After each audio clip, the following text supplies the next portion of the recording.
another special report. NBC News presents Smoking and Health. The background and detailing of the report issued today by the United States Surgeon General's Advisory Committee on Smoking and Health. Brought to you by Alka-Seltzer for effective, speedy relief of headache and upset stomach. And by One A Day brand multiple vitamins, the label with the big red 1. Now here's NBC News correspondent Frank McGee. This book, containing 387 carefully worded pages, is a federal government report. Its title, Smoking and Health, a report of the Advisory Committee to the Surgeon General of the Public Health Service. It was released at noon today, and it says, in view of the continuing and mounting evidence from many sources, it is the judgment of the committee that cigarette smoking contributes substantially to mortality from certain specific diseases and to the overall death rate. That is the basic conclusion. The report says a great deal more, and it leaves a lot unsaid. But its key points are these. Item, cigarette smoking is causally related to lung cancer in men. In comparison to non-smokers, average male smokers of cigarettes have approximately a 9 to 10-fold risk of developing lung cancer, and heavy smokers at least a 20-fold risk. Item, cigarette smoking is the most important of the causes of bronchitis in the United States today and increases the risk of dying from chronic bronchitis and emphysema. Item, it is established that male cigarette smokers have a higher death rate from coronary artery diseases than non-smoking males. Item, high mortality of cigarette smokers is associated with many other cardiovascular diseases, including miscellaneous circulatory diseases, other heart diseases, hypertensive heart disease, and general arteriosclerosis. Item, pipe smoking appears to be causally related to lip cancer. Item, cigarette smoking is a significant factor in the causation of cancer of the larynx. Statistical or not, the case against cigarette smoking was enough to disturb a number of doctors and scientists as early as 1952. Roswell Park Memorial Institute in Buffalo, New York, one of the largest cancer research centers in the world, established a cancer cigarette committee and took the first steps in an anti-smoking direction. To find the culprits in tobacco, Roswell scientists began to assay cigarette smoke in the laboratory. During the past decade, more than 10 million standard-sized brands tested. Here, the Tar Baby, the largest automatic smoking machine in the country. Via a conveyor belt, 600 cigarettes are consumed every 10 minutes, with each puffed once a minute, 2 seconds per puff. Once around the drum for 5 puffs, and then a second circuit. It will take 400 cartons to get enough condensate or tobacco tars to run a series of tests. The cigarettes are injected into the holders by a blast of air pressure and eventually ejected in the same way into a 5-gallon ashtray. The smoke collected is first refrigerated and then dissolved into solution.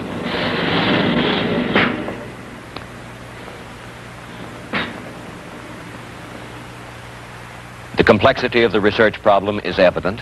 One has to investigate, apart from such obvious things as nicotine and arsenic, more than a dozen chemical bases. In addition, there are more than 24 acids, a dozen phenols, and a whole host of other substances. But the tar is applied to the backs of mice. Lab animals, however, have never been affected by breathing in smoke. But Roswell scientists consider the evidence conclusive enough to yield a clear message to every heavy smoker. So much so, the Institute is distributing some 12,000 posters and matchbooks throughout New York State. So much so that it has removed all cigarette vending machines from its buildings. Roswell staff of lecturers is busy almost every week.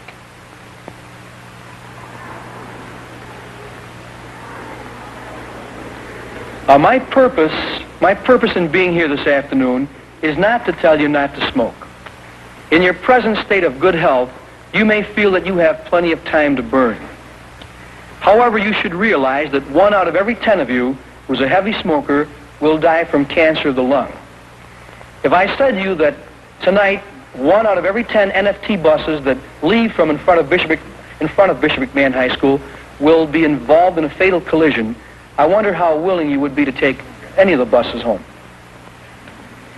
If you're a smoker, you are also 3 times more likely to die from a fatal heart attack. You will have more stomach trouble, and your life expectancy is nearly 10 years shorter than a non-smoker's. For no previous generation has the question, to smoke or not to smoke, been such a serious one. Whether you smoke or not is a decision that each of you must make for yourself. I would not presume to infringe upon your right to make this decision. I would, however, recommend that each of you give careful consideration to the available information and to your reasons for smoking, and be thoroughly clear in your own mind as to whether or not smoking is really worth it. In an effort to help adults who want to stop smoking, Roswell Park conducts a smoking withdrawal clinic. We're here this evening because you people have indicated that you have a desire to give up cigarette smoking. There are many reasons why you wish to give up cigarettes. Some of it is because of the facts concerning the relationship of cigarettes and health that have become aware to you. Some of you wish to give up cigarette smoking because your doctors have recommended that you give up cigarette smoking and you have found it impossible to do so without help. To date, almost 300 volunteers have participated, with twice that number still on the waiting list. Monthly classes average 60 persons who fill out questionnaires on smoking habits, undergo a brief physical exam, then are given a supply of nicotine substitute drugs and pills to control appetite. Nothing habit-forming, but it does help get smokers over the roughest period. All right, these are to control, the little green speckled pills are to control your appetite. The purple pills take 2 a day, one with breakfast and one with supper. This is to control your cigarette habit. And if you urgently need a cigarette, take one of the purple lozenges. At best, the drugs are a crutch. Just as important is the fact that each volunteer has made a mental commitment, and group therapy is evident when the clinic meets a week later. See how much success we've had. How many people have been able to give up cigarettes completely? Can you hold up your hand? How many people have been able to give up almost completely, or smoking 25% or less of what they did before? Is there anyone that is smoking as much as he was a week ago? One. He didn't show. Now, I'm sure there are a number of you who have questions or comments to make, and I'll be glad to try to answer any questions that you might have. Yes, sir. For 22 years, I smoked 3 packages of cigarettes a day. I have tried for many of those 22 years to give up smoking without any success whatever. I find it astounding that as of 3 days after our meeting last week, I had no desire for a cigarette whatever. However, I have one interesting observation to make. I notice in page 3 of your weekly report, you list the word concentration. Correct. I happen to be the following: a lawyer and a teacher of law. I have discovered on occasions during the past week that, and it may happen now, that when I am addressing a group or a person, I find that I forget where I am. So this could ruin me. This is during the past week. This is not. May I ask, is that due to the medication? Is it due to the withdrawal? How long will it last? This is not a new experience. We have had other people report identically the same thing, that they find that all of a sudden they just don't really remember what they were doing or thinking about a few moments. And it does not last very long. It does not. That's gratifying. Yes. Other questions or comments? Wait, Jamie. Now, is that simply because we're eating, instead of smoking, or is there something about giving up the nicotine that makes us gain weight? We're not really sure. Originally, I felt that the reason people gained weight when they gave up cigarette smoking was because food tasted better, or because they were using things like candy as a substitute for the cigarette. But there are a number of people that we have had in these smoking withdrawal groups who have sworn that they have gained weight even though they have not increased the amount of food that they have eaten.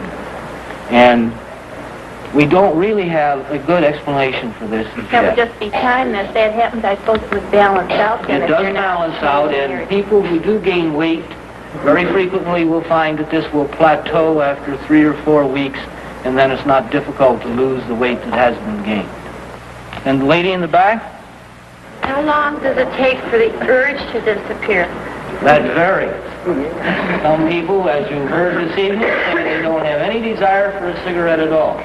I have talked to some people who said that it's been 3 years since I smoked a cigarette, and I'd still like to have one, even though I know I'm not going to smoke. This gentleman. Do others experience the feeling of irritability? How many people have been irritable? Is that because you felt you were irritable, or somebody told you you were? Oh, yes, this is quite tricky. Almost everybody has the sensation of irritability. That was the situation even prior to today's report. And now the federal government, through this report, has put itself squarely into the